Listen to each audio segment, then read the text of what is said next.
ధన్యవాదాలు అధ్యక్ష. ఈరోజు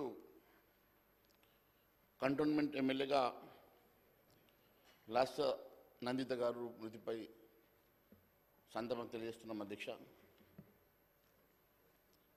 కంటోన్మెంట్ ఎమ్మెల్యే లాస్య నందిత గారు అకాల మృతి పట్ల భారతీయ జనతా పార్టీ శాసనసభ పక్ష తరఫున సంతాపం తెలియజేస్తూ ఉన్నాం. ఆమె అకాల మరణం అందరికీ దిగ్భ్రాంతికి గురి చేసింది అధ్యక్ష. చాలా చిన్న వయసులోనే ఎమ్మెల్యేగా గెలుపొందినటువంటి లాస్య గారు, గతంలో కార్పొరేటర్గా కూడా గెలిచినటువంటి అనుభవం ఉన్నటువంటి లాస్య గారు, ఒక విద్యావంతురాలు, బీటెక్ చదివినటువంటి లాస్య గారు చాలా పెద్ద భవిష్యత్తు ఉంటుందని మేము భావించాం. అందరితో కలుపుగోలుగా ఉండేటువంటి లాస్య గారు ఈరోజు మన మధ్య లేకపోవడం చాలా బాధాకరంగా ఉన్నది. మరి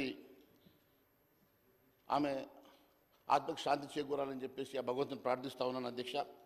లాస్య తండ్రి గారు కూడా 5 సార్లు ఎమ్మెల్యేగా పనిచేసినటువంటి అనుభవం ఉంది. ఆయన వారసురాలుగా వచ్చినటువంటి లాస్య గారు అతి పిన్న వయసులో ఎమ్మెల్యేగా గెలుపొంది ఎంతో భవిష్యత్తును ఊహించుకొని మేము కూడా వారికి చాలా గొప్ప భవిష్యత్తు ఉంటుందని చెప్పి మేము భావించాం అధ్యక్ష. కానీ భగవంతుడు మరోలా ఆమెను తన దగ్గర చేర్చుకోవడం, మన మధ్య నుంచి తీసుకెళ్లడం చాలా బాధాకరంగా ఉంది.